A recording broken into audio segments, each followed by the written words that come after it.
Thank you, Mr. Chair. Good morning. Good morning. Madam Secretary. Secretary Noem, the White House Deputy Chief of Staff recently said that the Trump administration is actively looking at suspending habeas corpus. Last week you were asked about this, and I want to clarify your position because it's obviously really important to get this right. So, Secretary Noem, what is habeas corpus? Well, habeas corpus is a constitutional right that the president has to be able to remove people from this country and suspend their right to. Let me stop you, ma'am. Habeas corpus, excuse me, that's incorrect. President Habeas Lincoln corpus, used it. Excuse me. Habeas corpus is the legal principle that requires that the government provide a public reason for detaining and imprisoning people. If not for that protection, the government could simply arrest people, including American citizens, and hold them indefinitely for no reason. Habeas corpus is the foundational right that separates free societies like America from police states like North Korea. As a senator from the live free or die state, this matters a lot to me and my constituents and to all Americans. So, Secretary Noem, do you support the core protection that habeas corpus provides, that the government must provide a public reason in order to detain and imprison someone? Yeah, I support habeas corpus. I also recognize that the President of the United States has the authority under the Constitution to decide if it should be suspended or not. It has never Let been, us be clear, though, it has never been done. It has never been done without approval of Congress. Even Abraham Lincoln got retroactive approval from Congress. So I have been asking executive branch nominees a simple question over the past few months.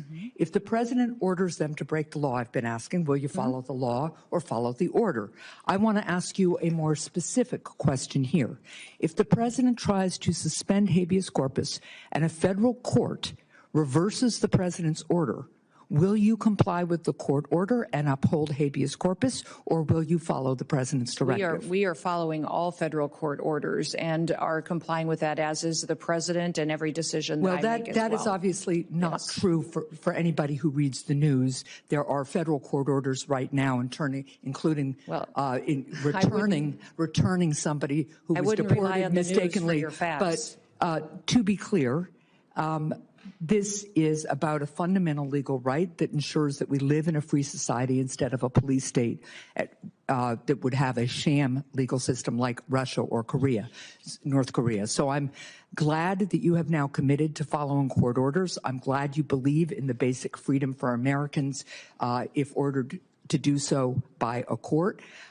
And again, I want just to make clear that it is critically important that even if the president tries to suspend the right of people to know why they've been detained or imprisoned, if a federal court reverses that order, that you will follow that order. And I hope all members of the administration will, because it's obviously critical that some of the people, for instance, who've been deported by mistake, who didn't get due process, be returned in compliance with court orders.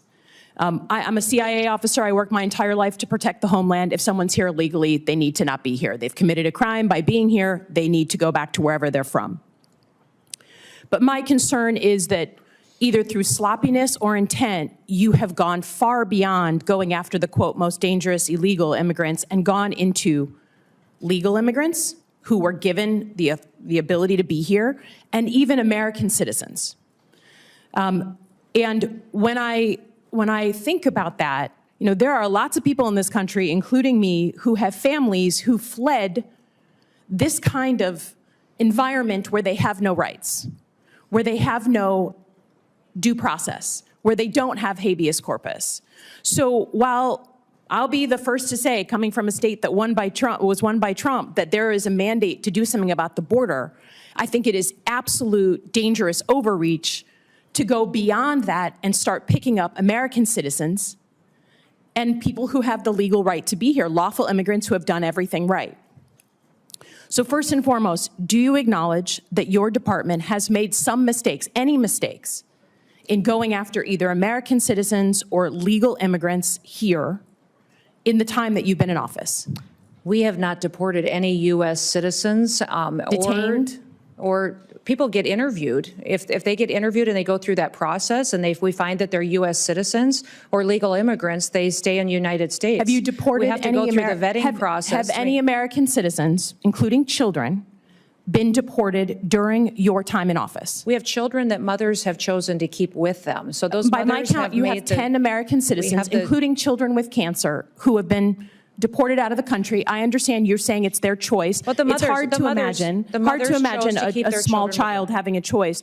But have you gone after legal immigrants?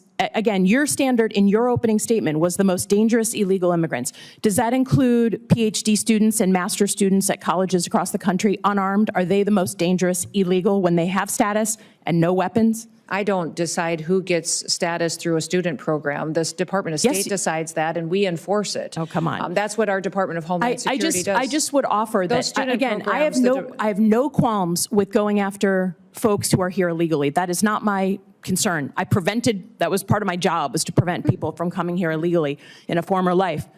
My concern is you're sending a chill down the spine of America by going after people who either have legal status or American citizens.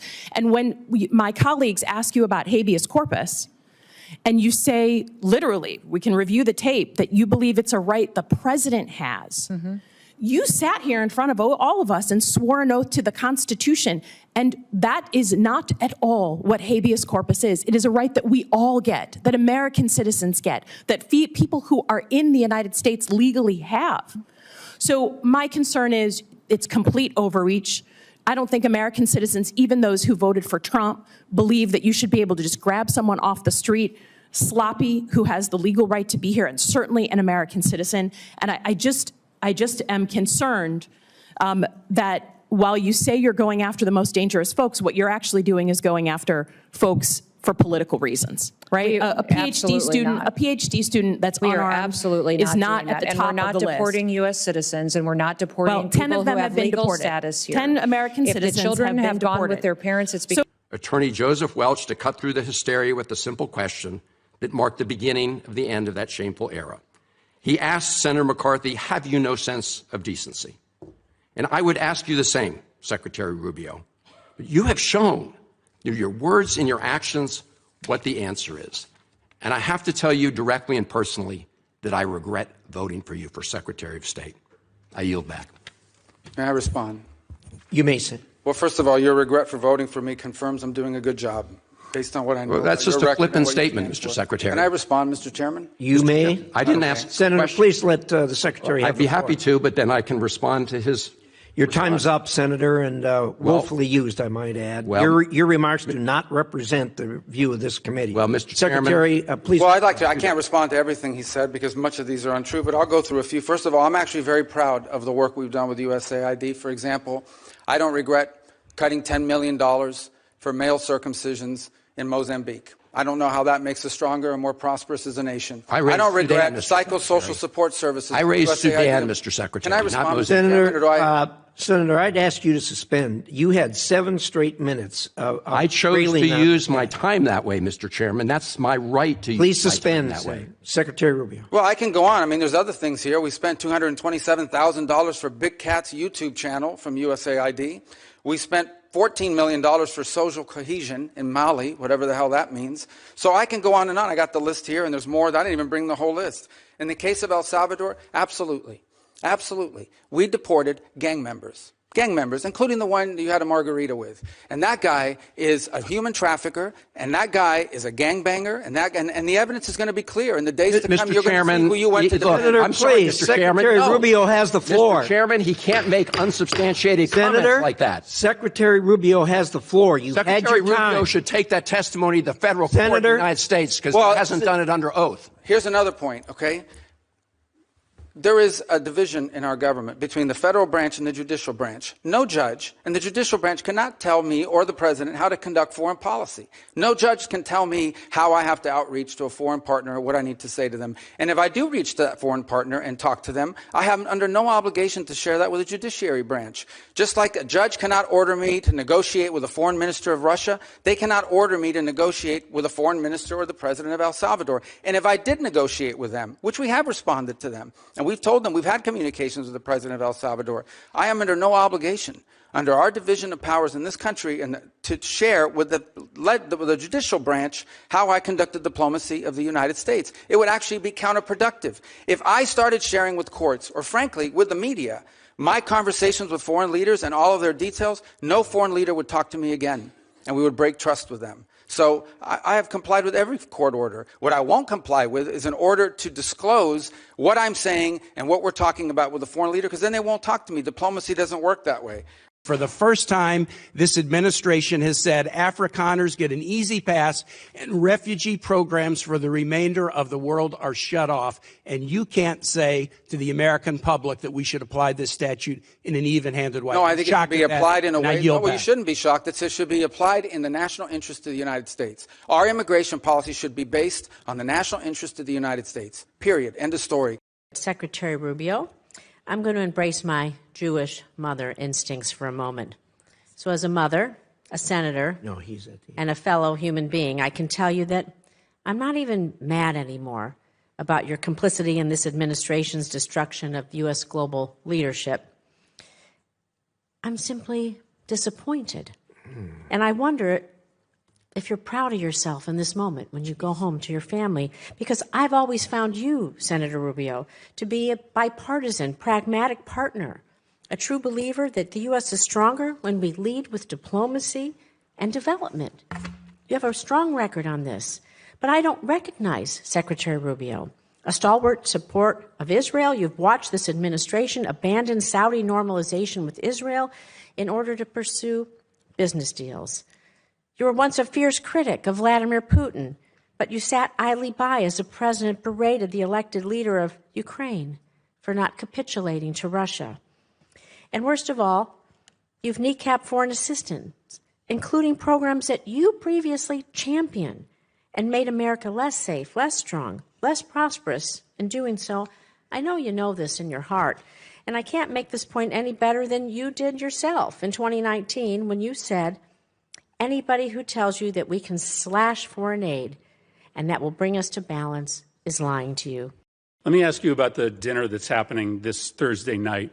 The president has offered access to him to the 200 top purchasers of his meme coin. Reports are that maybe about half or more of those individuals who will be meeting with him, many in a VIP reception, are foreigners. Do you have a list of those foreign individuals who will be meeting with the president? I don't. I don't know anything about. I didn't even know there was a dinner on Thursday night, so I'm not sure what you're referring to. So you don't know whether any of the foreign individuals who are going to be meeting with the president this Thursday night, for instance, are on our list of sanctioned individuals, or whether any of those individuals have connections to, let's say, terrorist organizations abroad? Well, I think if they had terrorist links, the Department of Homeland Security probably would not have allowed them into the country. But I don't even know there is a dinner on Thursday. You're asking me about something I don't know about. Well, but listen, this is a dinner that the president is having. It is likely going to involve some very significant foreign interests. You have to be pretty wealthy in order to be able to get inside this dinner. Isn't that a relevant question for the Secretary of State? Yeah, I'm not the social which foreign secretary, interests are going to be speaking to the president? I mean, it's kind of naive to believe that they aren't going to be in that room talking about national security matters. Well, I don't think that that's the case at all, because I would be aware if it was the case. The truth of the matter is I interact with government officials and others in governments of other countries. That's what I don't say. You're asking me about a dinner I don't know anything about. I can't answer you because I don't know anything about this dinner. It's the first I heard of it. Like I said, I don't keep the president's social schedule. It's not on my phone. It's not in my pocket. I don't even know. I can't comment on a dinner I know nothing about. Yeah, I think that represents a real problem for this committee, because there's clearly a way around the State Department for foreign individuals of significant influence and wealth to be able to directly lobby the president of the United States. But I don't think your that's answer fair. is that you don't know this is happening. Well, I don't know that there's that a dinner. In and of itself is I don't know that there's a dinner, and I don't know what the guest list is, but I can tell you I've run into the president of FIFA from the World Cup. He's here all the time. I see him. He's a private individual. It's not a government entity. And he's met with the president and is friendly with the president. He doesn't have to go through me to meet with the president. The president has relationships and friends and people he's known for a long time. Some of them are foreigners. That's not unusual. Yeah, but you're asking me about a specific dinner and implying nefarious impact. I can't comment on a meeting on with a the president. I think you should probably endeavor to get your hands on the list to make sure that there aren't individuals there who are perhaps contravening national security interests that the Well, I don't Department think that's, of I don't State have any is concern about that. prioritizing. Ultimately, I don't have any concern that the president having dinner with someone is going to contravene the national security of the United States. On May 6th, Travis Voiles of EPA made the following statement, also under oath, also in a court filing. He said, on February 25th, 2025, I conducted an individualized review of EPA grant programs. That day, I decided that certain grant programs should be terminated for policy reasons. So there are three things about that Voiles statement that are noteworthy. First, the date. He said that he did this all on February 25th, which is interesting, because if he put in a 10-hour day, that's 600 minutes of time for 781 grant applications, which means he would have had to conclude his review of each of them in 45 seconds. We both individually reviewed all of the grants, and I know that he was working on it every single day, not just on one day. Well, that's not what his sworn testimony was. And on May 16th, DOJ career lawyers who are under an obligation of candor to the tribunal, upon which their right to practice law depends, filed a pleading in federal court that conceded that you had not done individualized grant-by-grant reviews. The problem with your assertion here today is that it is belied by your own employees' sworn statements in court and by the decision of the Department of Justice to admit that what you say isn't true. You're not grasping the fact that we would have multiple employees looking at these grants. That concept just escapes you like that's even a possibility. We're not going to waste dollars just because you insist on EPA lighting taxpayer dollars on fire. The American taxpayers, they put President Trump in office because of people like you. They have Republicans in charge of the House and Senate because of people like you, because you don't care about 99% of this story. You don't want me to go through the list of all the evidence of waste and abuse. What I want you to do is explain why the Department of Justice lawyers representing EPA in court under a duty of candor have said that everything you've just said isn't true. That's what I want.